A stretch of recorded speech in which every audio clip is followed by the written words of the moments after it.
일장 배경을 우리가 한번 읽어보도록 하겠습니다. 교재 시작. 남유다 왕들 4명 언급. 우시야, 요담, 아하스, 히스기야 시대에 북이스라엘 로보암 2세 때 부엘리의 아들 호세에게 여호와의 말씀이 임했다. 하나님은 호세아에게 음란한 여인 고멜을 아내로 맞이하여 음란한 자식들을 낳으라 하셨고, 이는 여호와를 떠나 우상을 섬긴 이스라엘이 고멜처럼 음란한 아내 상태임을 상징으로 깨닫도록 하셨다. 북쪽 이스라엘에서 지금 선지자 사역을 하는데 우시야, 요담, 아하스, 히스기야 시대를 언급을 했습니다. 이것은 이제 지금 이 배경은 호세아 시대의 선지 사역을 하는 이 배경은 여로보암 2세 말기 정도 돼요. 그래서 하나님께서는 북쪽 이스라엘 왕들 그 계보가 있는데 여로보암 그 2세 그 이후부터는 하나님께서 왕으로 세우시지를 않았습니다. 그러니까 인본주의로 세워졌다고요. 힘의 논리로 세워졌기 때문에 하나님께서 세우신 그 여로보암 2세까지의 그 계보만 하나님께서 언급을 하시는 거예요. 그래서 남조유, 이제 유다죠. 남조유다는 다윗 계보인데, 그래서 그 시대를 이렇게 저자가 언급했다, 그렇게 이해하면 되겠습니다. 그 증거로 이스라엘, 노하마, 노암 및 하나님은 예언적 이름을 담아가지고 하나님과 언약적 관계에 단절을 선언하셨다. 그러나 하나님은 고멜과 같이 음란한 죄인된 이스라엘 백성들을 끝까지 사랑하시겠다는 헤세드를 전하신다. 예후 가문은 그 밑에 이제 참고인데 제가 배경으로 바꿨습니다. 배경인데 제가 참고는 좀 뉘앙스가 약하더라고요. 그래가지고 배경으로 꼭 이런 작은 부분은 사실은 이거를 좀 공부를 더 하셔야 된다는 본문은 주석에 얼마든지 많이 나와 있거든요. 그런데 제가 강의하는 거는 요 지금 배경 부분을 더 주안점을 두고 있는 거예요. 그래서 배경을 많이 이렇게 꼭 보시라, 그렇게 말씀을 드리고 싶고요. 예후가 아합의 가문을 멸하는 것으로 만족하지 않고 유다의 아시아와 그의 42명을 모두 죽였습니다. 왕하에 기록되어져 있어요. 아합의 집의 멸망이 비록 하나님의 명령에 의한 것이기는 하지만 하나님이 예후를 들어 쓰신 거죠. 근데 이 예후가 하나님의 그 말씀을 어떻게 했냐면 자신의 정치적인 그 목적, 그런 탐욕을 위해서 사용을 했어요. 그러니까 아수르가 그 북쪽 이스라엘 멸망할 때에 하나님께서 이렇게 말씀하시면 더더욱 악을 행했다. 그러니까 하나님께서 어느 선까지의 그 허락하신 용도를 넘어서 가지고 인본주의로 더 자신의 권력을, 힘을 사용했다. 그게 아수르의 모습이거든요. 그러니까 우리는 하나님 허락하신 그 경계선을 늘 넘어가요. 그러니까 그거를 잘 구별을 해야 돼요. 만약에 목사님들이 많은 성도를 하나님 붙여주셨어요. 그러면은 그것이 과해가지고 그것이 익숙하다 보면 어떻게 되느냐 하면 그게 권력이 될 수도 있다. 그러니까 그게 성도님들은 은혜를 받아서 괜찮지만 개인은 하나님 앞에 섰을 때에 내가 이렇게 너에게 이런 걸 허락했는데 너는 어떻게 사용했느냐, 이 질문을 우리 목사님들이나 주의 종들은, 그러니까 뭔 일이든지 무슨 일이든지 전도, 예를 들면 지금 이제 뮤지컬 아카데미 할 때에 너의 영광을 취했느냐, 내 영광을 돌리려고 너가 순수한 동기를 했느냐, 요거가 우리가 이 말씀 속에서 하나님의 음성을 들어야 된다는 거예요. 예후가 그런 케이스예요. 하나님이 너를 통하여서 아합의 악한 가문을 징계를 하시려고 했는데 더더욱 그 힘을 가지고 사람을, 안 죽여도 되는 사람을 몰살시키고, 그 얘기에 대해서 하나님이 말씀하고 계십니다. 그래서 예후가 그 많은 사람들 죽였을 때에 이스리엘이라고 말씀을 드렸어요. 그 평야 아닌 곳에서 사람을 죽였지만은 여기에 지금 본문에서는 그 장소의 피 흘림의 상징처럼 예후 왕조 몰락을 예고한 그런 표현이다. 그래서 지금 선지자 호세아의 자녀의 이름을 이스리엘이라고 지었다. 지금 그거 배경을 설명하느라고 제가 여기 밑에 배경을 썼습니다. 그래서 요 부분을 왕하 9장 10절로 한번 보시면 되겠고요. 이스리에서 요양하던 요후람을 이제 죽이게 됩니다. 이 예후가 왕하 9장 10절로 보면 사람을 죽여가지고 요후람을 죽여가지고 그의 시체를 나봇의 포도원에 던져요. 그리고 아합의 아들 70명을 살해합니다. 그러니까 예후가 그렇게 했단 말이에요. 그래서 아합 가문의 씨를 다 말려버려요. 이게 예후가 한 건데 이렇게까지는 할 필요가 없단 말이었죠. 무고한 생명을 그렇게 죽였어요. 그래서 이스라엘이라는 것은 원래 하나님 앞에 복을 받는 평화의 지대인데, 평화의 장소인데, 이치인데 그것이 오히려 피해 장소가 되었다. 그래서 이름을 이스라엘 하는데, 이스라엘 하는 거는 다시 말해서 북쪽 이스라엘을 하나님께서 그렇게 하시겠다, 그런 의도를 이름에 담았어요. 그래서 이스라엘이라는 그 배경이 되게 중요하다. 그래서 말씀을 드립니다. 2절에 보니까 크게 음란했다라고 그러죠. 2절 성경에 보면 크게 음란했다. 지난 주에 음탕한 기질이 있는 것을 얘기하는 거예요. 이게 음란함이라는 뜻은 음탕한 기질이 있는 거예요. 내 기질이 무엇인가 한번 살펴보세요. 착한 기질이 있는지, 아니면 무엇이든지 나 위주로. 에서가 그랬잖아. 에서는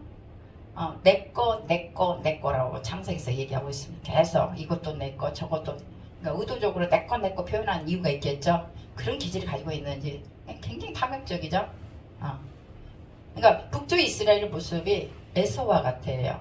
가인과 같아요. 항상 본인 중심이야. 본인이 잘 먹고 잘 살고 권력을 누려야 되고 성공하고, 이것이 이스라엘 모습입니다. 그런데 우리 예수님은 그러잖아. 이타주의, 밖으로 섬기라, 겸손하라, 낮이라, 이렇게 말씀을 하시잖아요. 그런 모습이 전혀 보이지 않죠. 지금 북쪽 이스라엘은. 그래서 음란하다, 크게 음란했다라고 얘기하는 거. 그러면 여기에서 이 음란한 여자를 맞이하여 그러잖아요. 우리 하나님께서 호세아에게 음란한 자식들을 낳아라. 크게 음란하라. 2절에서 음란한 이 말이 3번씩이나 나와요. 3번씩 얼마나 강조하고 있습니까? 음탕한 기질이 있는 여자는 사실은 몸을 파는 여자죠. 하나님은 선지자에게 실제 경험을 통해서 하나님과 이스라엘 관계를 지금 말씀하고 계시는 겁니다. 여인의 제약된 그 습관, 행위 등 호세아의 이런 사랑, 용서를 통하여서 선지자 자신이 호세아도 저와 여러분과 똑같은 건데 그러기 쉽지 않죠. 옆집 여자가 그래도 어떻게 그럴 수가 있어. 참 이해가 도저히 안 되는데, 내 아내잖아. 내가 사랑했던 아내, 언약을 맺었던 아내가 이렇게 음란한, 이 한 기절 속에 음란함이란 단어가 들어갈 정도로 3번씩이나 강조가 될 정도로면 도저히 용서할 수 없는 거예요. 이거는 용서할 수 없는 거를 용서하라고 그러잖아요. 요 얘기는 하나님께서 우리의 죄악을 보면 도저히 용서할 수가 없는 거예요. 그렇지만 하나님의 사랑이 더 커서, 헤세드, 은혜가 너무 커서 그냥 그의 죄를 해결했다고 회개해서 용서하는 게 아닙니다. 회개를 하면 얼마나 하겠습니까? 본성이 약한데. 다만 회개는 꼭 11조 같은 거예요. 다 하나님의 건데 10의 1조를 통해서 이거 다 하나님의 거예요. 신앙 고백인 것 같이 회개는 우리가 하나님 앞에 잘못해서 적어도 인식하는 거예요. 나가 저인이라는 거. 그 회개했기 때문에 하나님께서 우리를 구원한 게 아니고 하나님의 사랑으로 구원하는 거예요. 하나님의 사랑으로 예수님을 이 땅에 보내신 거고요.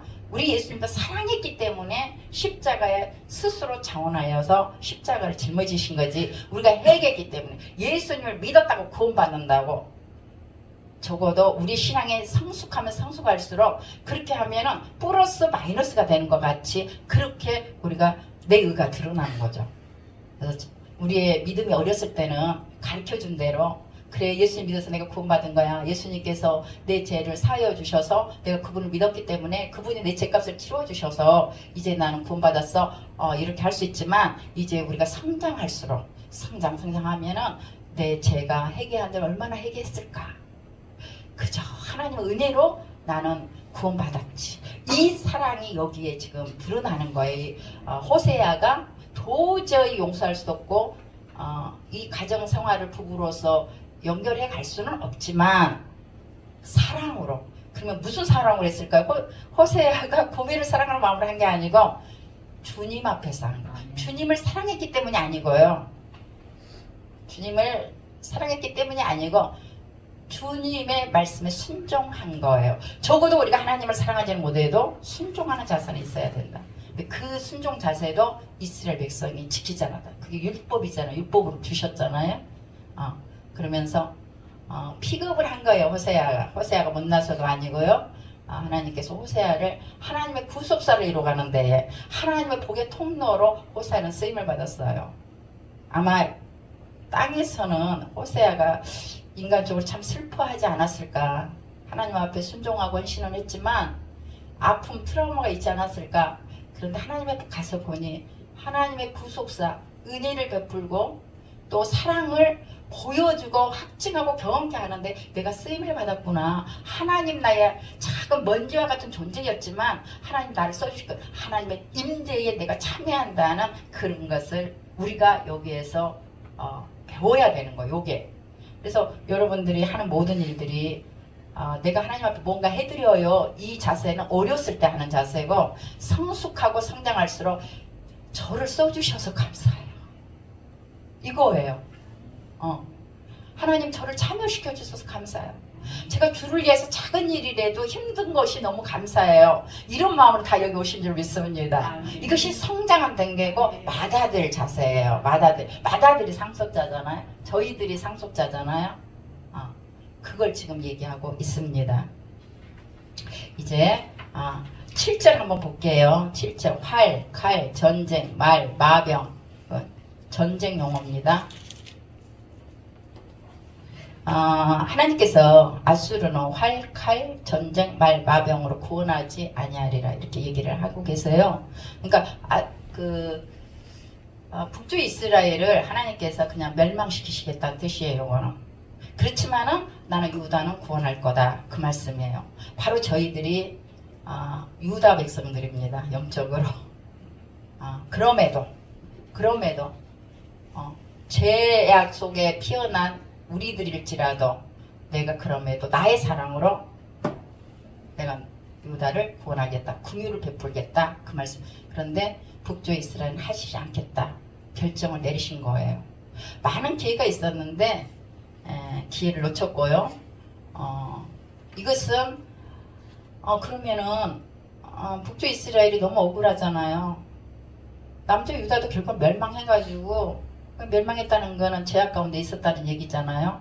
그런데 이거 너무 편애하는 거 아니에요? 이렇게 할 수 없다는 거예요. 그거는 뭐 제가 강조할 필요도 없이 창조주의 중심이고 마음이고 경륜이고 주권이 그거는 우리가 이해할 수 없어도 하나님이 그렇게 하셨다면 하시는 거죠. 다만 요 얘기는 언제부터 있었느냐. 창세기 여자의 후손부터 나오는 얘기예요. 그래서 그 여자의 후손은 이제 나중에 기회가 되면 모세 오경을 하면은 그냥 그 1장 1절부터 구속사가 쫙 보이는데 지금은 제가 그걸 할 수가 없기 때문에 여자의 후손은 어느 계보를 통해서 오시느냐.